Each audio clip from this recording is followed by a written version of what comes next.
introduce me. Okay. Hello, everybody. Welcome to tonight's Backer event for In Search of Darkness Part 3. I'm the infernal Andrew, who's always here hosting everything. I'm joined today by a bunch of our amazing gang. We've got Robin Block. Say hello, Robin. Hi. Big boss man. We've got David, the super director. Hey, everybody. We've got Rocco, who's on mute. Hello. And we've got Carla as well. Hello, Carla. Hey. So, everyone, I'll hand over to you guys. We've got questions and you've got answers. So, here we go. Okay, cool. Well, Andrew, thanks a lot. And thanks a lot for setting this up. I just want to say to everyone on this stream now, thank you so much for making it to this event, to being part of In Search of Darkness 3, which is going to be wild. We're going to end this trilogy on the most massive high. And I just want to say it's crazy that we're doing part 3. You know, when I started working on In Search of Darkness on the 14th of July 2018, I couldn't conceive that we'd be doing a third 4-hour mega documentary on 80s horror. And the fact that we're here, that we've got the team we have, and we get to work with you and hang out with you is absolutely my wildest dream come true. So I'm so grateful that we get to be here now talking about this.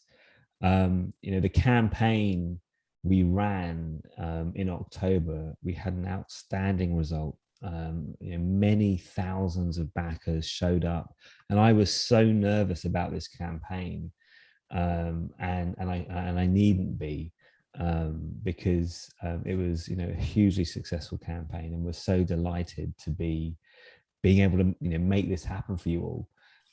With part 3, the reason why I was so nervous is for part 3 there was 2 elements to the pitch. The first one was we are going, you know, we're going to look at the underbelly of 80s horror. You know, this is the bottom shelf of the horror section in your VHS rental store. And the second part of that proposition was we want you to guide us. You know, this idea of co-curation. We want the backers to tell us what films to feature. And that's huge because, you know, I haven't seen anything done like that before. I had no idea if it would work. And it's totally landed because we've had thousands of people actually take part in the survey, and the survey results were really surprising to us. And we'll get to that a bit later. But the other element of this, and why the co-curation is such an important element of what we're doing is, you know, we really want the reward for backers to not just be the documentary at the end. We want the journey to be the reward. You know, we're going to have a lot of activities, watch parties, these quarterly hangouts, lots of production updates. We really want to hear from you during the creation of In Search of Darkness Part 3. And we want that to be part of the value you get from this. You know, very much the journey of making it is part of the entertainment and part of the reward. And as we move further into this, the vision we have for the community ultimately is where we've got a continual dialogue with you all. So ultimately, we're going to, you know, we're here to serve you, but in the future, we want to be able to present to you new ideas. We want to hear from you about what ideas you want us to make for you. And essentially, we won't need anybody else because we'll just be here for you. And that's the grander vision for our productions moving forward. But I've just got to say thanks so much. This is going to be an awesome event, and we've got an amazing watch party straight afterwards. But thank you, and over to David Weiner. Thanks, Robin.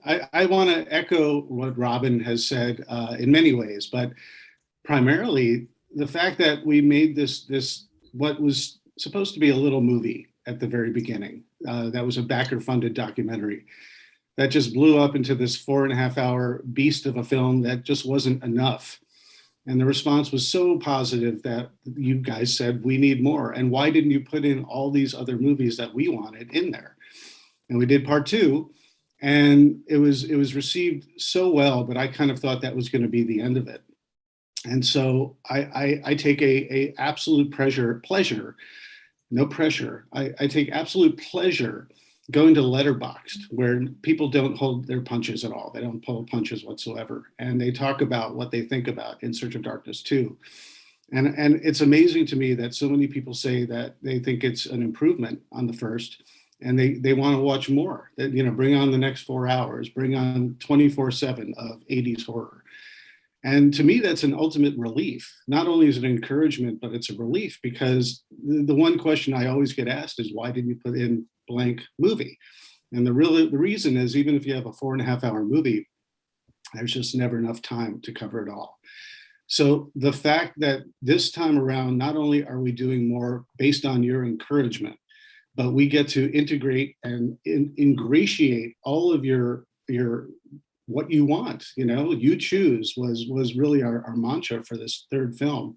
And I'm so grateful that you guys have responded so positively and overwhelmingly, a tsunami of encouragement of, I want this movie, I want this concept, I want this chapter.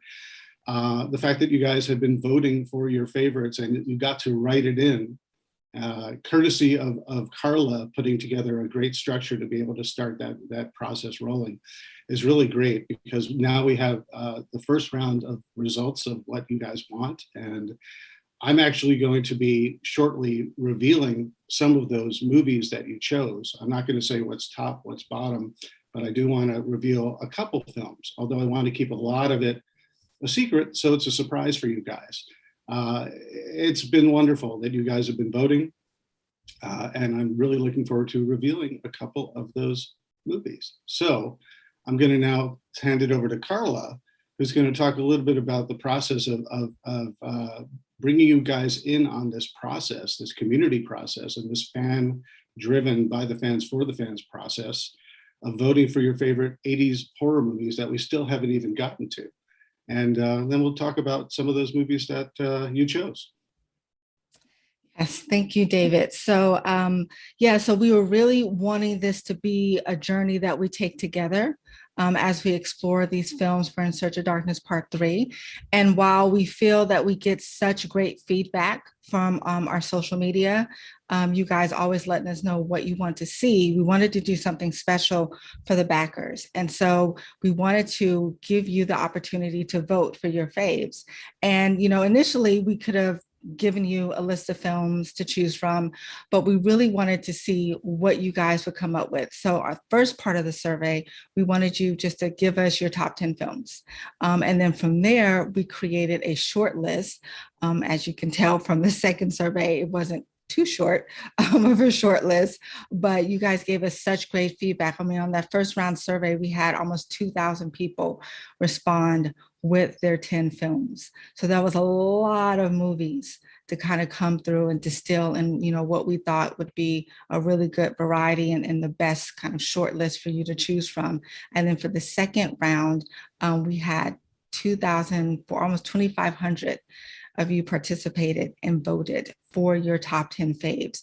And so I'm just incredibly pleased with how that turned out. I think that was a first great test run for using the surveys. And as we go further along in this process, there will be more opportunities for us to reach out to you and to get feedback from you with polls and surveys. And so I just say thank you, and please continue to participate when you get a notice for that. It's crucial, and Yes. the fact that you guys are absolutely have said on social media that you're proud to be able to be choosing the content of this film. You should be, because this is a really unique thing that I don't think I've ever seen anywhere else, where you really get to dictate a lot of the material and the content, and it's stuff that we all love, and it's the stuff that we really want to see. And you know, we don't claim to know it all, especially in this sort of nebulous region of what's popular, what's a box office success, what's a cult classic. There are just so hundreds and hundreds of titles in the 80s where everyone's got a very strong opinion about them. But the horror community, especially, we are all the types where these movies are special to us. And whether or not other people like them or not, we like to rally around them. We like to share them with others. We like to point out why we love to hate them, we hate to love them. You know, they're like our homely children that we like to protect and share with others. So without further ado, I'm going to start listing a couple of these movies that we're going to have in Search of Darkness Part 3.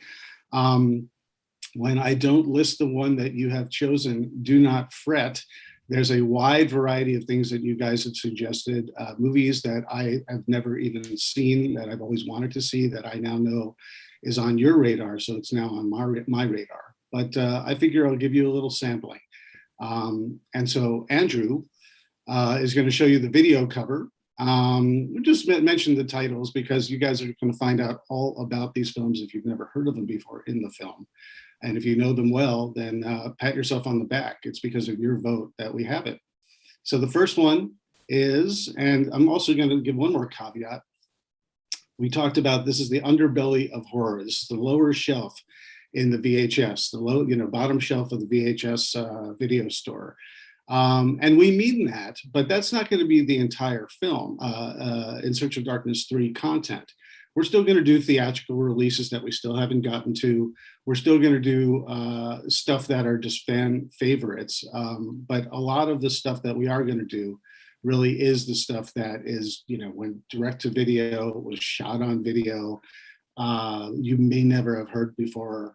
We want to get that balance. So the first one that we're going to announce is Blood Rage.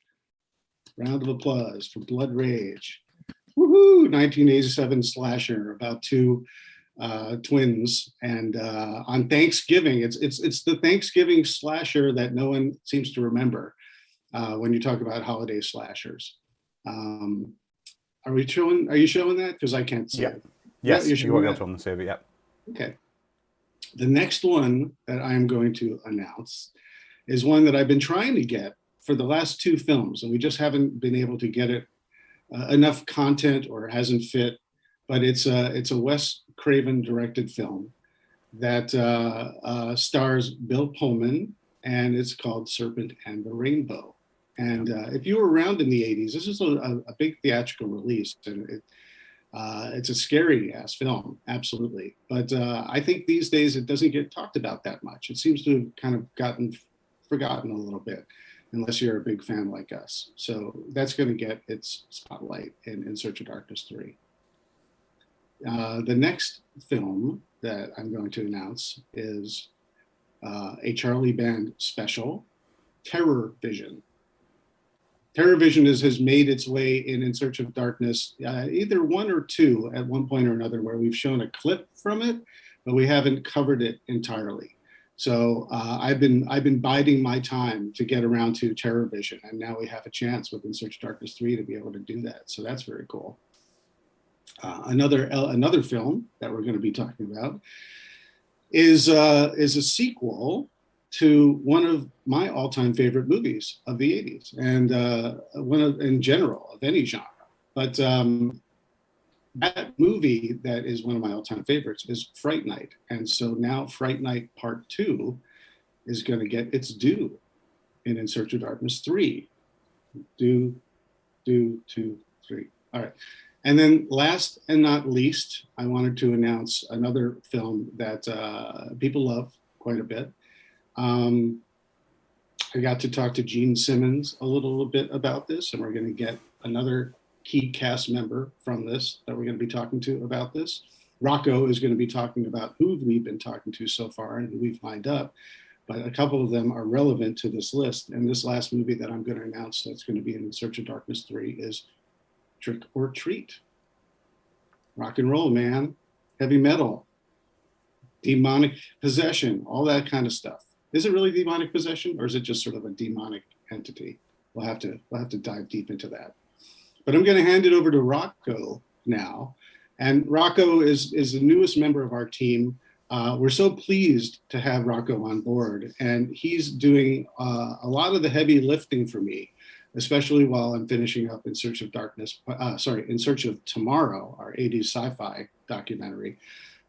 So he's been getting the ball rolling with interviews, lining them up, and getting the shoots ready. He just did a first interview with a fan favorite of ours, Lloyd Kaufman.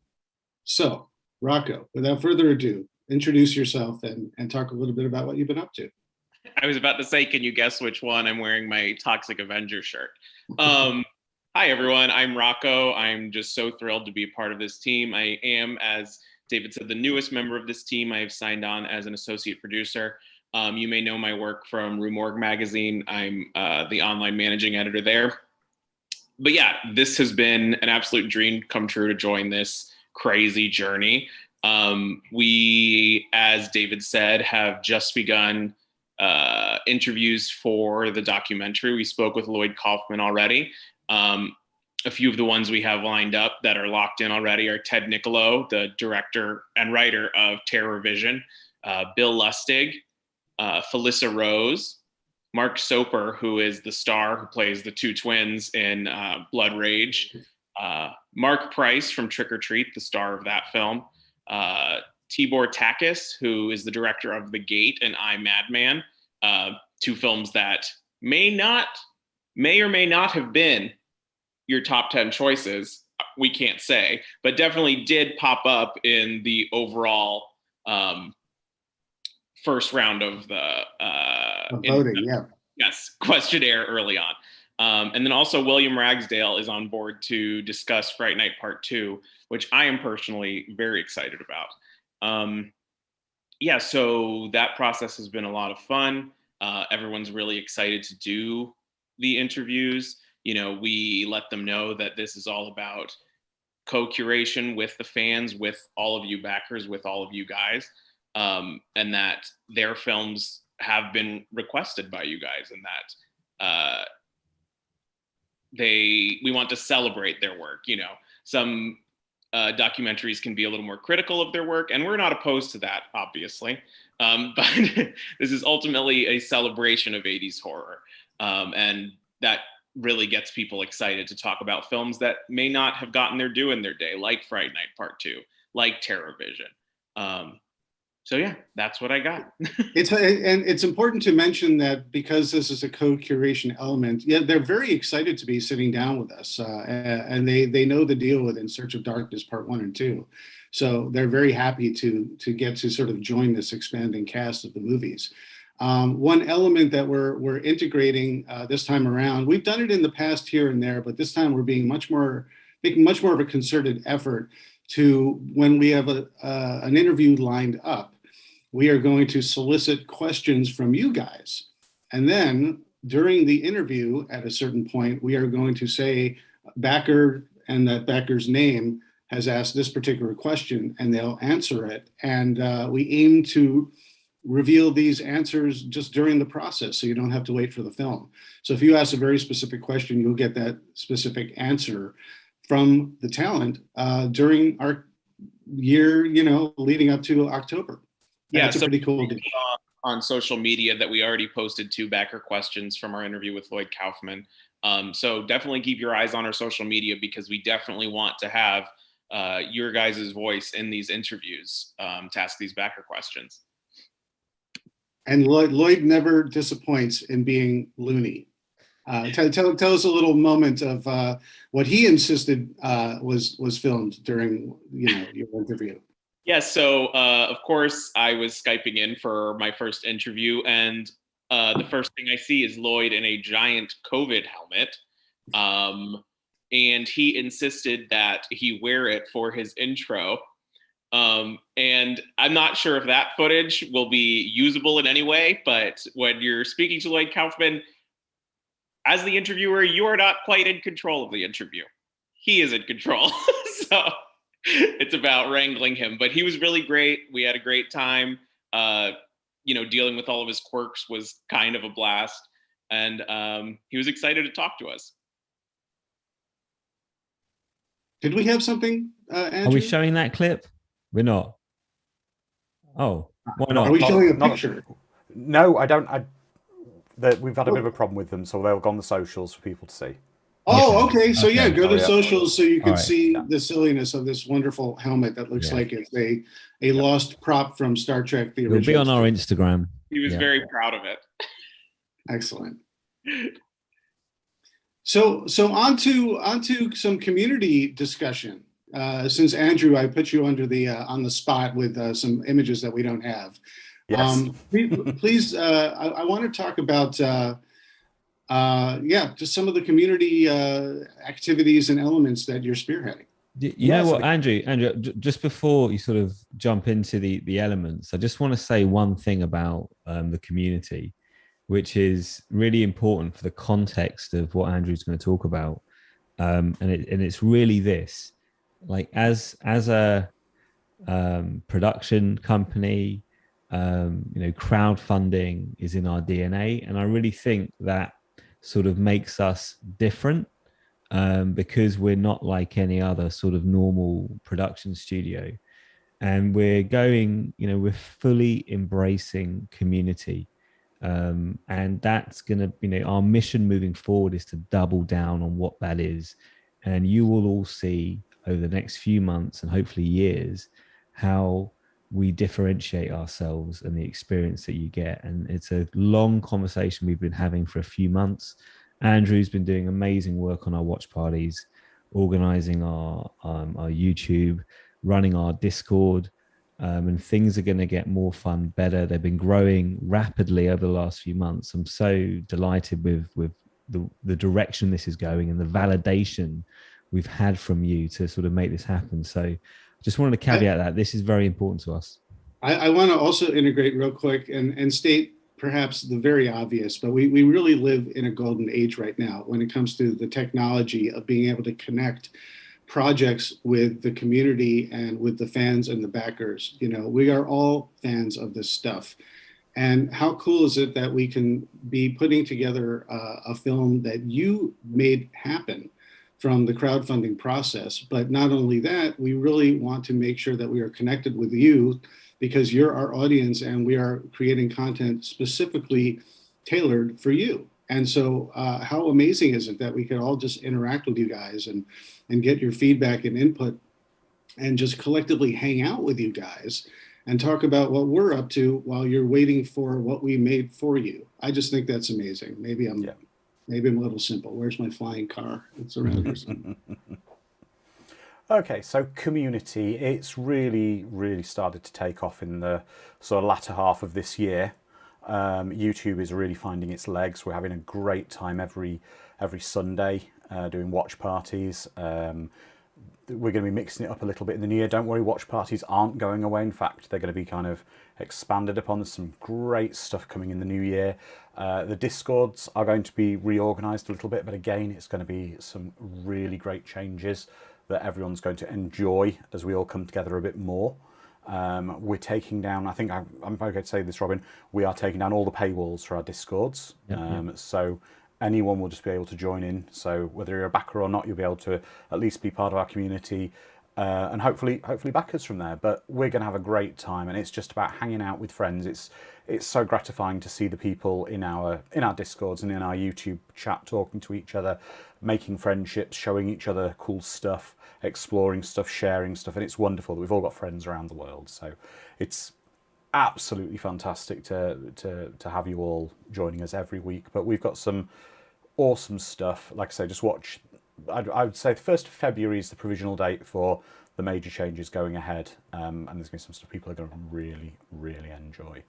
But I will hand back to Robin and Dave, because I can see the YouTube chat at the moment are constantly saying questions. Okay. So we've done really well. It's 24 minutes in. I think the rest of the time now is answering questions. Carla is the master of ceremonies. So you get to ask us whatever you want. So you're in charge.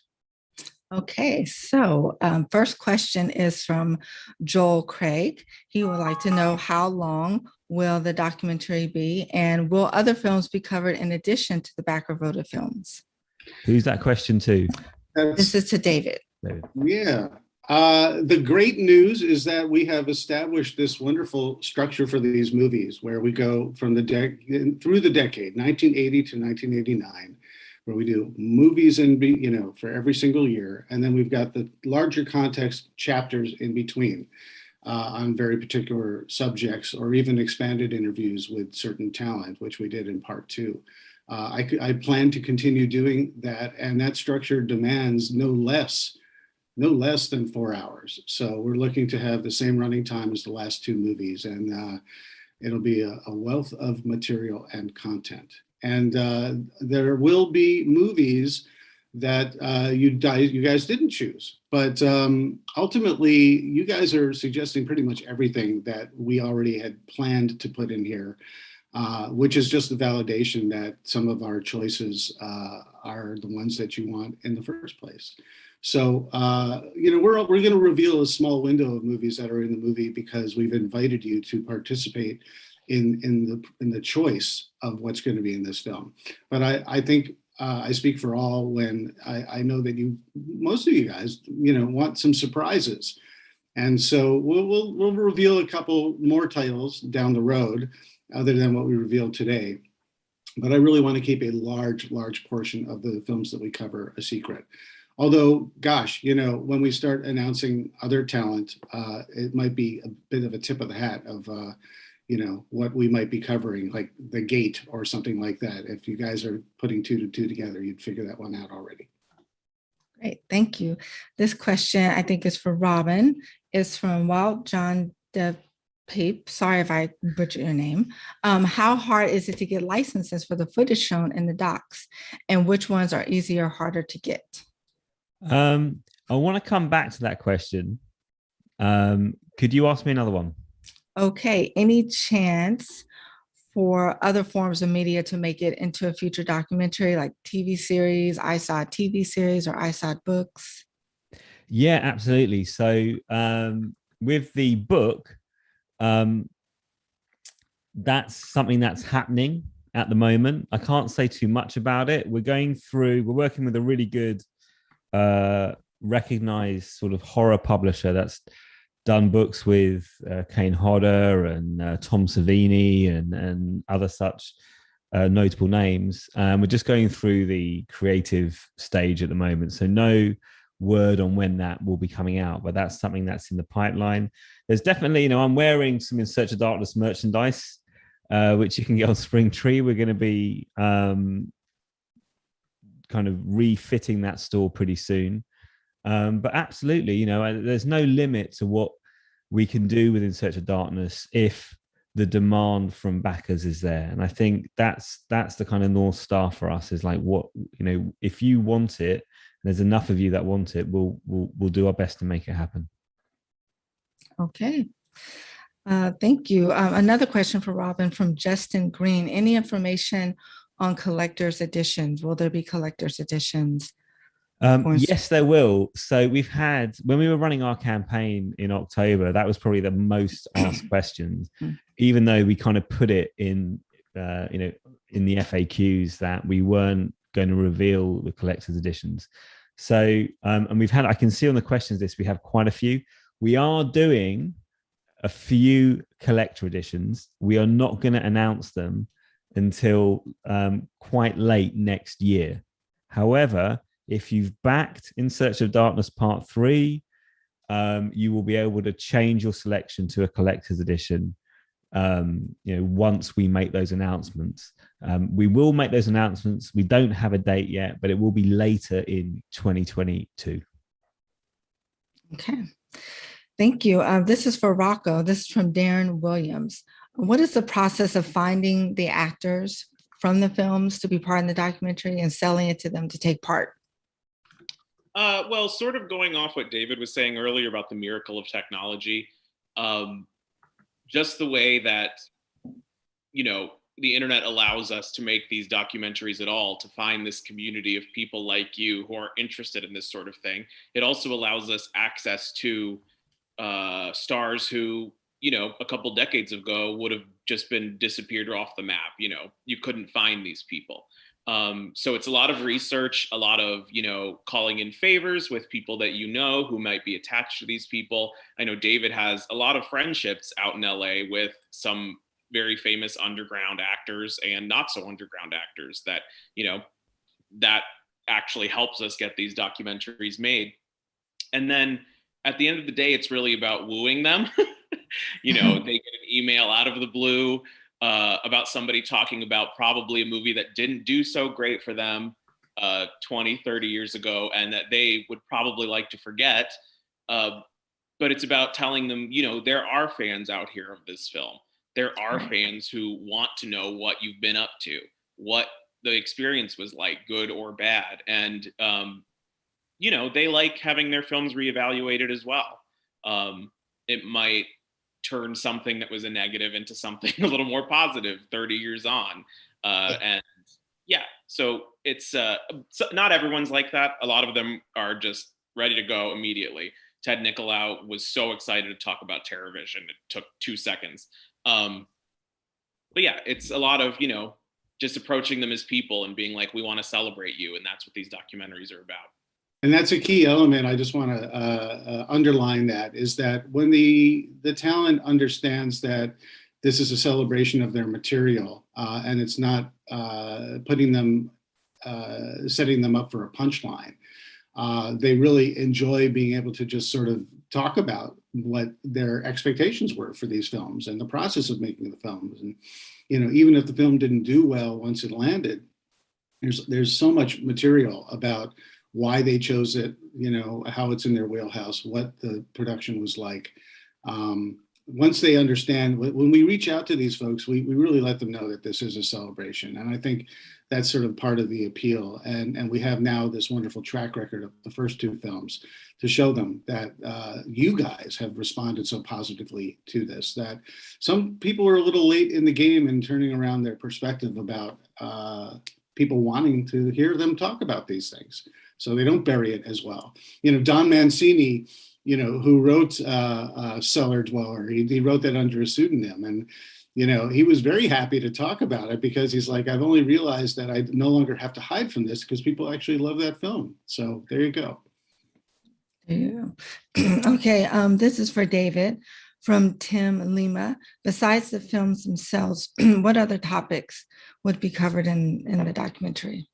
Well, I'm going to keep that mostly a secret because I think the chapters are very, very, very important in really explaining what's going on in that decade that aren't the films individually themselves. And truth be told, we're still determining exactly what all of them are going to be and how they all fit in the jigsaw puzzle in part 3 that we've been doing. But if you look at the types of topics that we've chosen, there's just so much material. I will reveal one that I'm very keen on exploring, and that's, I want to dive into the trailers and the appreciation of the movie trailers. That's very much a part of what all these movies are. In Search of Darkness, when we set up a movie, it starts with a piece of the trailer. In fact, Cecil Trachenberg was also talking about oh my gosh, I'm drawing the blank.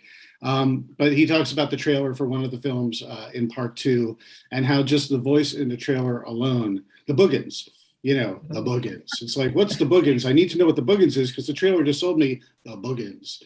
But the Boogans is, we all, I think, can agree is wonderfully ridiculous.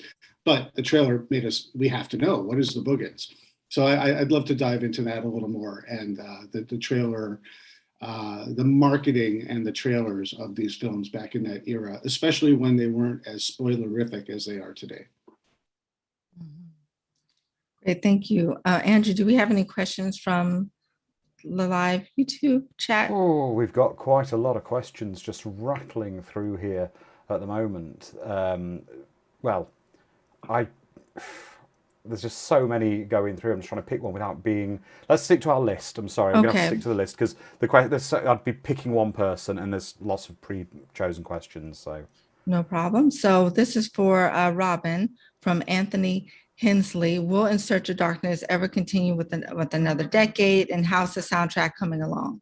Okay, no news on the soundtrack yet. We're down to our kind of final selection process at the moment, but we don't really need to make a decision until kind of Q1, towards the end of Q1 next year, like March time. But we had like an amazing response to our request for composers, like hundreds of people. So the quality is very high. So we're in good hands. Now about the next decade. So this is an ongoing discussion we're having, right? So I really want to do the 90s next, but David Weiner really wants to do the 70s. So I did a poll on Twitter a few months ago, and it was like split. So this is exactly the use case for where we want to take the community and our backer and customer base. We want you to decide which decade we do next. Okay. And that will guide, not just, In Search of Darkness 90s or In Search of Darkness 70s, but generally what kind of productions, what we look at next will be guided by the audience. And we're already sort of, we're building the infrastructure so we can make that voting and suggestion process really streamlined for everybody. But 100%. So I think the goal here is really simple. We want to bring film fans together to create these enormous love letters to something that they're really into, and make the backers part of that creative process with us. So when you back a creative VC production, it's going to have your name in it. I want it to be a family heirloom. You're never going to sell it. That's why they get flipped on eBay for so much money, because no one really wants to give them up and they're hard to get hold of. We want to continue that on and give you more of a say in what we're doing. So the answer is, I don't know, but 100% there will be. Well, just to say, Robin, when you said 90s or 70s, I've got the Discord chat on one screen, I've got the YouTube chat on the other, and there's currently a war going on both sides with everyone going 90s, 70s. Yeah, 90s, I mean, look, 70s. we want to do both, but it's whichever comes first. I personally, the 90s is referred to as the lost decade. So one of the things that we found out is that a lot of our backers use In Search of Darkness as a way to identify new films. Like we put them onto new films or old films that are new to them that they haven't seen. And so the 90s would probably be really ripe for that, because there is gold there. There's gold in them, their hills, that kind of thing. But the 70s is like such a rich, amazing, period to recontextualize for this audience now and with you. Like, how much fun would that be? So I'm torn. I'm going to let you guys decide. That's also, not to overstate the point with this question, but it's also so important. What we're doing is so important because, all of this talent, all of these filmmakers won't be around forever. Yeah, true, and these are important documents of the work that these people have done. So time is of the essence in what we're doing. Definitely. I always say, give people their flowers while they're here. Yeah. That's great. That's a great saying, Carla. So next question is for David from Chris Chavez. How do you decide which clips to showcase from the movies featured?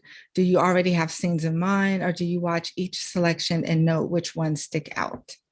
That's a really great question, because it's an evolution that goes along with the scripting of each movie. So when you're talking about a movie, after you've done the interviews and you put the material together, I script these bite by bite to tell a little mini story within each movie segment. And so really, while there are some visuals where I really want to make sure that we discuss those, moments and scenes in these films, we take care of that during the interview itself. But then it comes down to crafting a mini script, so to speak, for each film, and seeing what makes the most sense. And it's a little more complicated than you would think, because you want to make sure that you show some of the greatest hits, but you also toe this line of trying not to be spoilerific. And I think I fail more often than not, because I think people want to see these things versus, why did you ruin this movie for me? So sometimes I rely on the statute of limitations. But then again, you go to a film like, Sleepaway Camp, where there's the big reveal at the end, and I'm like, that's too much of a twist to reveal. I can't do it. How close can I get to that without actually saying what it is? But it's really just about the context of the story that the interview was telling, where we give a taste of what the movie's about plot-wise, but really want to show some of the great, amazing effects, some of the great and amusing and scary moments, and just let it all sort of synthesize. So all I could say is, obviously for every movie, you've got a different feel and a different vibe. But there's an extreme amount of overthinking on my part as to what you guys ultimately see, but I want it to be coherent and entertaining and not too spoilerific. Yeah, that's a good answer because there's so many to choose from. And so I think this third time around, I feel like, you've kind of really honed your process for that. So, but still, there's still tough decisions to be made. And I'll add one last thing to that, just on this conversation, is that, if you guys want to share your thoughts about if I've been too spoilerific up until now, or if you've been fine with it, that's good. I mean, I still get flack from people who haven't seen these movies saying, why'd you spoil it all for me? But I know the true fans of these films, most of these, and you really want to know. So we're going into new territory now, where a lot of these films you may not have seen. My big challenge is to stump you guys with new material that you haven't seen yet. And so I don't want to spoil it for you if you haven't seen it. So again, I'm back on the tightrope for part 3. So if you want to give me your feedback, I'd love to hear it. Okay, guys, I'm just going to say, because we do have a watch party for Puppet Master at 8:30, and I can do a lot of things quickly. I can't host 2 streams at once, unfortunately. No. So what we're going to do is we're going to have to rattle through these questions as quick as we can so we can please as many of our backers as we can. So quick, concise, let's go. Rapid fire. Carla, off you go. Okay. Questions from Matthew Michael Clark. Rocco, you could take this one. Which movies are you looking forward to most regarding interviews for Volume 3? I think I already said, but Fright Night Part 2. I just revisited it recently. Fantastic. It kind of hews a little too closely to the beats of the original, but at the same time, it gives you all that stuff again in a way that's still really satisfying and delicious. More diverse cast. Stick to only that we've announced, though. So yeah, more diverse cast. It's just a fantastic film. And I think the cast will be really stoked to talk about it because I don't think it got the love it deserved. Great. Question from Justin Ward for Robin. What if I move in the next year? Will I be able to change my address before you ship? The answer is please don't move. No, I'm joking. Next course again. Right. Yeah, so just let us know. What we'll do is before we manufacture everything, we will email all our backers and we'll put this out on social media and say, listen, check that you've given us your correct address. If you move, let us know. We will do our best to kind of let everyone know this is the cutoff date. So if you've moved, let us know. Otherwise, it's going to be shipped out to your old where you used to live. Another question for you, Robin, from Thomas Aiello. Will there ever be a box set of all 3 I Saws on Blu-ray or all on a single Blu-ray? Oh man, I'm not supposed to really. Yeah. I said the wrong thing. I'd like to do that. We can't fit it all on one Blu-ray. No, we can't fit on. Well, I mean, I'd love to do that in the future. We've got a whole bunch of ideas.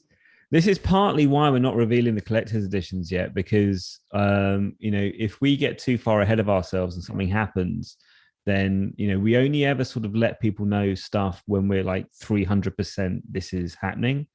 The best case of that was last week when we announced the premiere of In Search of Tomorrow in Hollywood on I think the 19th of February. Like, we didn't just pick that date and think, let's hope we get the film ready by then. Like, we only announced that when we were absolutely certain we can have the finished film ready, polished for everyone, for eligible backers to see it on that date. So I don't want to say too much, but we'd love to make this more of a physical experience for backers. Okay, this is from Kenneth Grimm. I think David or Robin can answer this. Will there be a chance for a commentary or maybe alternate audio interviews along with the documentary? We have discussed that. So a commentary on a 4-hour documentary is that's like a endurance sport. Okay, and you're commenting over someone else just talking. What we do want to do is we do want to do a kind of sit down, like virtual roundtable where we talk about the journey together of making In Search of Darkness 3 and look at that as being an extra, but something not necessarily a commentary track which you can watch alongside other people talking. We did that for In Search of Darkness Part 1. And for those who might remember, we did a bonus feature where we did just that. We sat down for an hour or 90 minutes, I don't know how long it was, talking about the experience and of putting the movie together, sort of separate from the content of the film itself. But it was obviously a making of companion piece. And I'm keen to do a similar thing, wrapping up this trilogy of films. So we're definitely looking at that possibility. Okay, this comment is from Robert Collins. No questions at this stage. Thank you for all your amazing work on this in parts 1 and 2. They are amazing, and I can't wait to see part 3. Thanks, So Robert. thank you for that. Thank you for that. Okay, and then this question is from Logan Johnson. I think Rocco and or David can answer this. What is your favorite and least favorite part of the production process? I'll hand that over to Rocco first. My favorite part is definitely, connecting with some of the talent and actors and filmmakers I grew up watching, but never in a million years thought I would speak to, and discovering how kind and human they are. It's still a very surreal experience. My least favorite, probably so far, would be, dealing with publicists and agents and trying to actually get in contact with these people, because some of them are very hard to reach. And it's kind of like, if you would just let me speak to this person, they would be all in. But there's sort of like a phalanx of people to go through to get to those people sometimes. Yeah, I'm in agreement. There are the gatekeepers that you have to navigate, and the key is really finding a gatekeeper, if possible, who really understands the nature of fandom and the supportive element of why their client should sit down and talk about their past projects versus what they're up to now. I personally think the greatest victory is when someone says yes and you can line them up. But hand in hand with that, the lining them up and the herding of cats of schedules and production and location and dealing with the gatekeepers, that all makes it a little tougher. But at the end of the day, once you've wrapped and you got it in the can, it's a wonderful feeling. And all these interviews, Rocco can attest to this with his first one. It's fun. These guys are, once they've committed to sitting down, they're really enjoying themselves. And that shows on screen, and you guys have seen that for the first 2 films, and we're already getting that for part 3. I just want to quickly chip in with a question, a live question from the chat here that's quite relevant to something that's happening at the moment. This is one for Robin, and this is from John Plemons and DW Vids. It's kind of the same question they're both asking. Excited for In Search of Tomorrow. Is there enough fantasy in demand to do an 80s fantasy documentary? Yes, I can tell that. We were really waiting until we announced the premiere for In Search of Tomorrow before making an announcement. We haven't actually made a proper announcement. I'm trying to get that done just before we kind of wrap up for Christmas. But we are developing the world's greatest retrospective documentary on 80s fantasy movies, and it's called In Search of Legends. If you go to insearchoflegends.com, please sign up to the email list, and the social media handle on Facebook, Twitter, and Instagram is at 80s Fantasy Doc, right? And so this will be our, if including action, this will be the 4th genre that we are tackling. So everything that we've learned about backer communication and dialogue and co-curation and community, all of those lessons, all of that iteration is going to be put into play for Legends.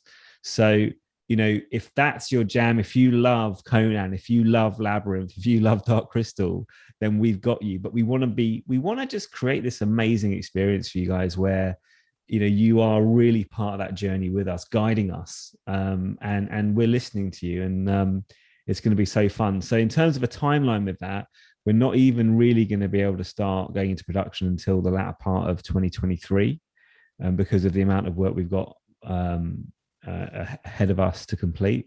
But certainly that gives us time to sort of do our due diligence and get as many kind of committed 80s fantasy fans together as we possibly can.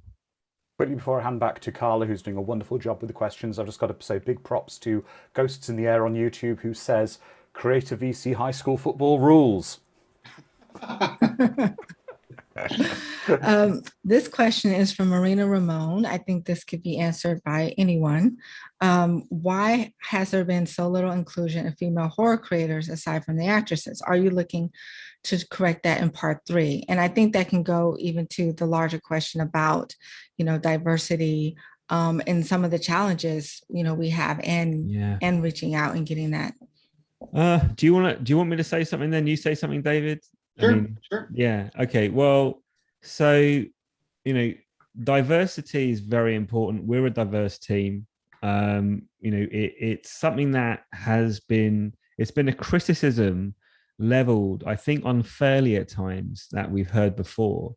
This is the challenge, right? When we're looking at contributors, we're looking at filmmakers, we're looking at stars, and it's a decade where, it was not a diverse industry at that stage. That's just one of the challenges we've had. But if you look at the contributor lineup between In Search of Darkness 1 and In Search of Darkness 2, it had a lot more diversity, and so will In Search of Darkness 3. But we're not making a documentary about diversity. We're making the best documentary we can with the people we can get access to. And so that's the way I look at it. We think it's very important. Your question was about female creators. I think we've been fortunate enough to work. Well, I'm looking at a female critic. Heather Wixon is a phenomenal speaker on horror. She was in part 1. She was a producer on part 1, and she was in part 2. And we'd love to have her back. We want to get more diverse voices, but you can't have too many people that aren't directors or stars. Like that's the kind of the hierarchy of talent on one of these projects is driven by who made the film, who starred in the film, who's an expert on the film.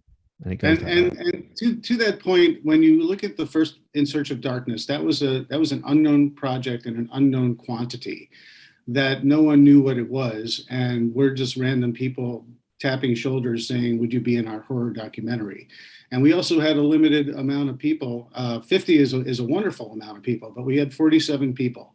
And when you're covering a diverse number of projects, you want to get as diverse as you can, but you're also trying to get the sort of the spearheads of all of these projects. And again, going back to that decade, a lot of that decade really is, it skews white male, and that's just the way it is. That's not what I necessarily wanted. And I made a very concerted effort for round 1 to get female, very particular female writers and directors, but they were unavailable. Even if I had dialogue with them and they were polite, things just didn't align. So part 2, you could see that evolution, and it's not perfect, but there is an evolution between part 1 and part 2. Part 3, I have been mindful from the start of diversity, and part 3 ideally will be even more diverse compared to the first and the second. And I just want to chime in on that a little bit too, is I want to assure everyone that we are, as they've both said, very aware of it. The 80s, as much as I love it as a gay man, it was a cultural minefield. For example, you have the F slur in the mouths of lots of heroes in that decade. So it makes it very difficult for me to watch those films, even though I love them. So the good thing is, as we are diving deeper into the underbelly, there are more diverse, interesting voices present there. But as we move into the 70s and 90s especially, there are a lot more opportunities to have more great point. That's a great point. As filmmakers and film viewers, as films themselves became more diverse, as we're able to tackle them through the decades, hopefully, it will become a little bit easier for us to do that. And I'm interested. Also, What is your Go view ahead. on this question? Go ahead, Rocco. I I was talked just- over you, Rocco. Go ahead, please. It's okay. I'm just interested in what Carla's viewpoint is, considering she's the female member of our team. Yes, growing up, I didn't see many females or, African American characters. But, the one thing I can say is that what I do appreciate about horror is that you did have films where they did have that character in it, that they did try to have representation. I know, for example, like John Carpenter in his films, there was an African American role in that film that was pretty much prominent. It wasn't just a throwaway role. And I think as we go into the 90s, I think as we delve deeper into the 80s, there'll be definitely more of an opportunity to have more women and have more people of color involved. But, it's not just us. They have to be willing to trust us and be willing to want to speak to us and be a part of our process as well. And I'm hoping that if we can show them that the fans are really involved and that the fans are asking for them and wanting them to be involved, then that's going to encourage them to be a part of our process. So, just as much as we are important in that, I think the fans and our community, we're going to be reaching out to you and asking you for your support in championing these voices and encouraging them to be in the documentary as well. It comes down to merit at the end of the day. And if I can find more of a Jackie Kong variety of contributor for part 3, it'll be, I'm going to jam pack this movie to make it as fun as possible. Yes.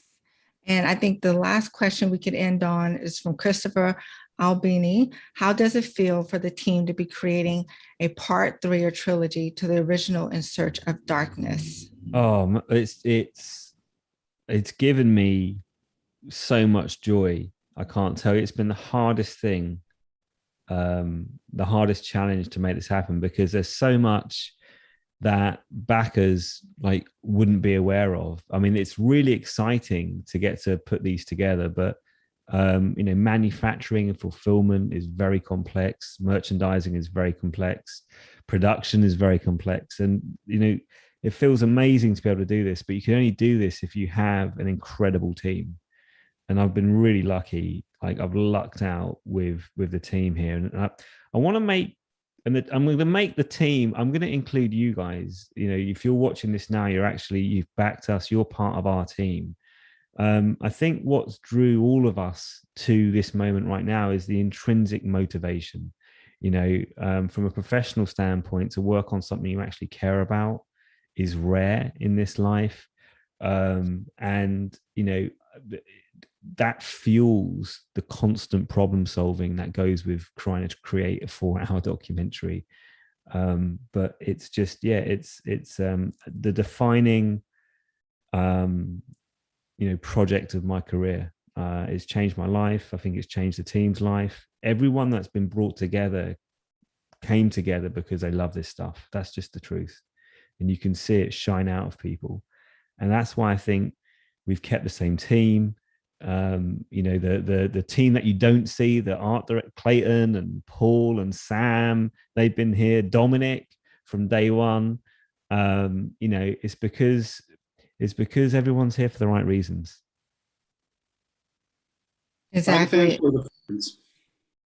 Exactly. And I just want to say, coming from a non-film background, my training is law. And so to have an opportunity to be a part of this team and to bring the skill sets that I have to this team, even though it's not always of the creative variety, but being able to support the team and being a part of the process of getting the fans and the community involved through the surveys, that's something that I'm super excited about, to be able to contribute in the way that I can, and to be able to see this process evolve and be a part of the journey. I feel like sometimes I'm just a super fan that's just fortunate to be a part of this team and get, a behind the scenes peek of what we're doing and what's going on. So Carla, you're getting props for Carla's trivia in watch parties. So thank you, Hannah. Very true. Yeah. And also Carla's mom is one of our she's the number one fan. She's also our litmus test with a lot of our content. And so that's always valued as well. Is there any more sort of questions or Yes, live yes. stuff? Well, Let's jump on it. we've got the last few minutes, the last sort of 10, 15 minutes here. We've got some great questions from YouTube and Discord. I'll flick between them and I'll try and get through them all. So we've got one here from John Plemons. Anything about the process this time around that will be different as it's the final go around?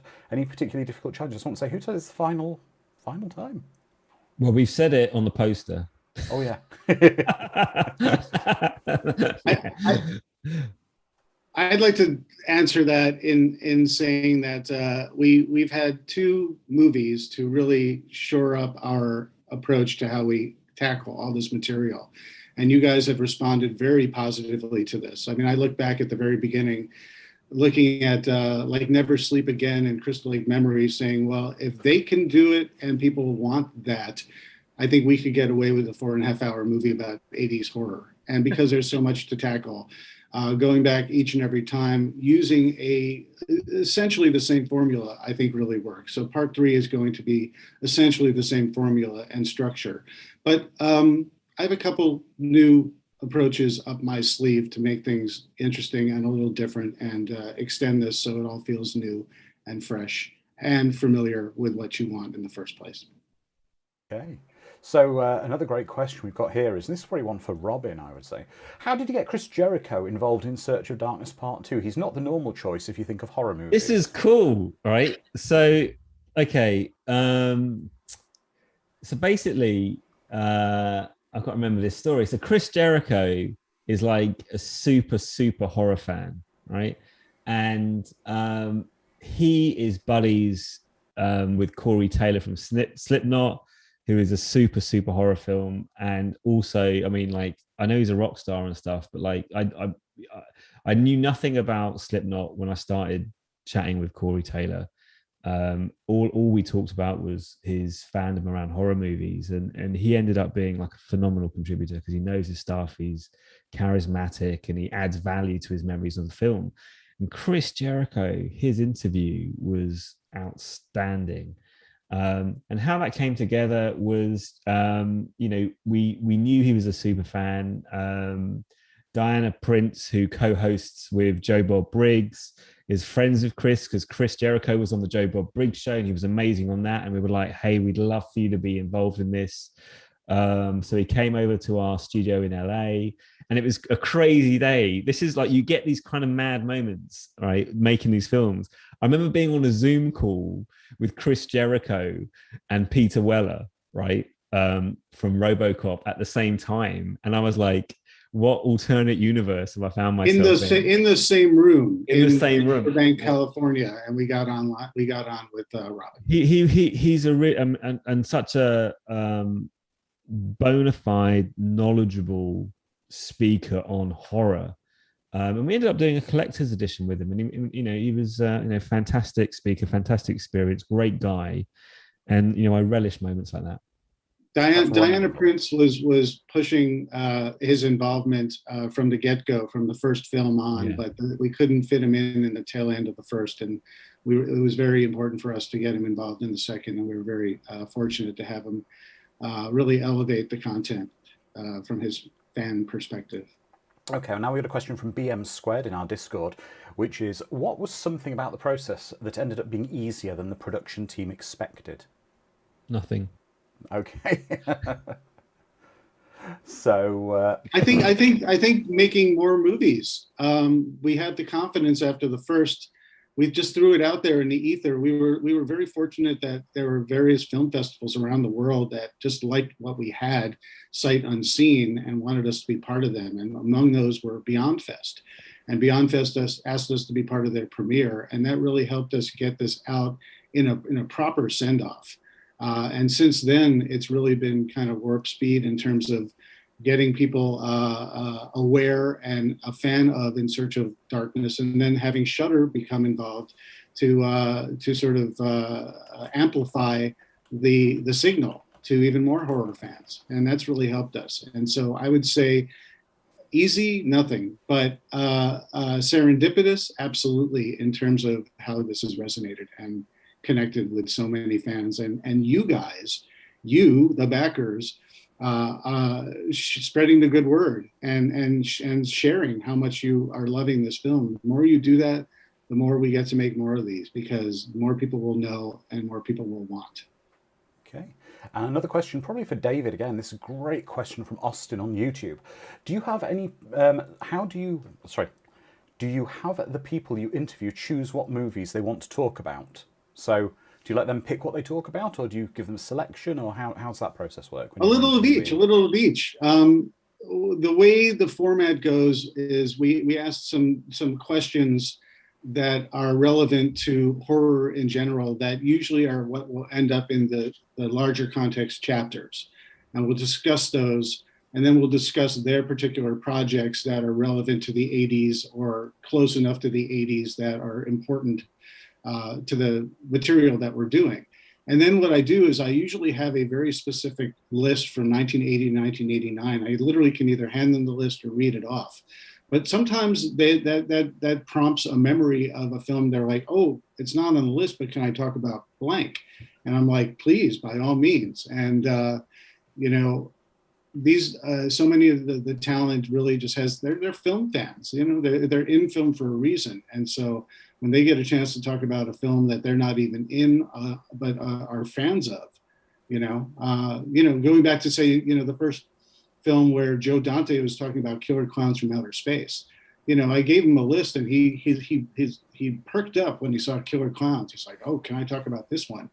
And he wanted to champion that film, and that just becomes a whole segment right there. So I've got a question for you, David. This one from me, actually, because it's not from this, but from the community. But I think I'd like to know this. Have you ever had an interviewee, particularly a celebrity, where you've borderline had to almost like be, okay, we've got to get going now. Okay, we've got to get going now, and they wanted to keep going? I would say, especially when the pandemic hit, I'm gonna name a name, and this is a good thing. Clancy Brown, because I had 2 interviews that day, and Clancy was the first, and we had plenty of room in between. There was from when Clancy Brown was starting to the next interview was 3 hours. So I figure if Clancy wants to talk for over an hour, great. If he wants to talk for 90 minutes, great. If he wants to talk for 2 hours, that's cool too, because then we still have an hour before that next person comes. About 2 hours and 45 minutes in, I was kind of like, Clancy, no offense, but we got someone else coming in. He's like, oh, sorry, you got other people, you got other things, no problem, gotta go. And that just shows how much these guys love just chit-chatting. But I say the pandemic era because we were all starved for social interaction after being in lockdown. So even though we were all masked up and stuff like that, we all really enjoyed each other's company, just chit-chatting. That's great to hear. That's a really, really great story. And it's great to hear someone like Clancy Brown, who's such a legend that everyone adores. How long have we got? 7 minutes left. If I could add real quick, guys. Go on. Cassandra Peterson was like that as well, because I was her first interview that she sort of came out of her house from the pandemic, and we spent a good hour chit-chatting after the cameras stopped rolling, just because we needed human interaction. So pinch me, I can think of worse things. Well, Sharon in our Discord community says, if Clancy wants to talk some more, she'll pick up the slack. Just drop her the phone number to her. Absolutely. You got it, Sharon. So I think we got like 6 minutes before you have to leave. Before we have to end this, and then we'll be going to our... I've got the cover lined up for it. And David, since... if you can tell everyone a little bit about this movie while I put the picture up that I'm hosting tonight. Puppet Master. You can summarize Puppet Master. Oh, well, Twist My Arm. I think that has also been a very popular choice based on our voting. And I'll reveal that that's going to be an In Search of Darkness 3 as well. How could it not be? We're in the process of lining up Charlie Band. We also want to talk to David Schmoller. All these things are in the works. But Puppet Master, really started the whole Full Moon frenzy, and at the tail end of the 80s. And all I could say about Puppet Master is that I used to work for Full Moon Entertainment. That was one of my first jobs. In fact, it really was my first job working for Full Moon Entertainment when I first moved out to Los Angeles. So I have some insight into the inner workings of how they would do their stuff. And I'm excited to include it in Search of Darkness 3. Okay, I thought we was coming towards the end of our questions here. We've got a good one from Francis Tumbletti on YouTube. Is there a celebrity that you really wanted to get for one of the In Search of Darkness? And I'll open that to In Search of Tomorrow that you weren't able to get. I've got one, and you can go as well, David. Right. So my Moby Dick, my white whale, I suppose, is Clive Barker. You know, like he's been like a constant sort of on the horizon. Are we close? We're close. Oh no, we're not close. Okay, are we? Oh, we're close. Okay, we're not close. So if anyone out there can hook us up with Clive Barker, that would be an amazing thing. We want everybody. We can't fit everybody, but we want everybody. And so we're always reaching out to other folks. I mean, there were a couple people, even in part two, and you're talking about, more women creators. I mean, I had a whole wonderful conversation with Amy Holden Jones, and she was interested, but her husband was, sick at the time, and just we couldn't do it. So sometimes the stars just don't align, even if there's conversations, Mary Lambert and so on and so forth. But a third film is an opportunity to try again with a lot of these people, and they are busy, even if they are interested. And we do have a limited window to get everybody, but we are always optimistic to get all of these white whales. Okay, as we're coming to sort of the last couple of questions, we've got one here. Bart Martinez on YouTube is desperate to ask this. I don't know whether or not you're going to be able to answer this, David. Maybe you'd have to sit there stony-faced. Will you guys be bringing back special effects artists to interview for In Search of Darkness Part 3? There are many more that we haven't even talked to on screen. That is my answer. Okay. We can't tell you guys what's in all the documentaries at the moment. It's like you don't want to see your presents before Christmas morning. Yeah, that's right. I see a question by Oliver Larkin that is just a really interesting thing. We don't have to go deep dive on it, but he asked, would you class Twin Peaks or any of David Lynch's work as horror films?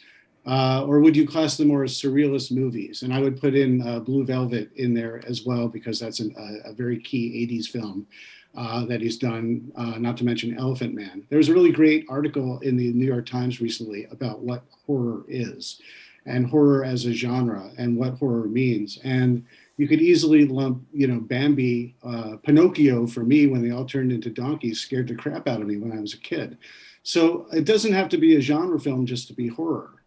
There are all sorts of moments in films that can be classified as outright horror, even though it's a drama or a comedy or an action film. So I just will say that's an interesting question, because I think it opens up the possibilities for In Search of Darkness 3 to talk about all sorts of films, because you could zero in on the horror. Listen, if you could zero in on the kinder trauma horror of Superman 3, and a woman turning into a cyborg, then you can find it in practically anything. There is actually a question that was on my list of questions that I haven't answered that I think is relevant. Well, the last question of the night, Robin. So here you go. It's your big I hope it's a good one. So the question is from Jim D. Ben. I'm going to mess you up in your name, Jim. I'm so sorry, buddy. Just call him Jim. Jim, no, D. Bender.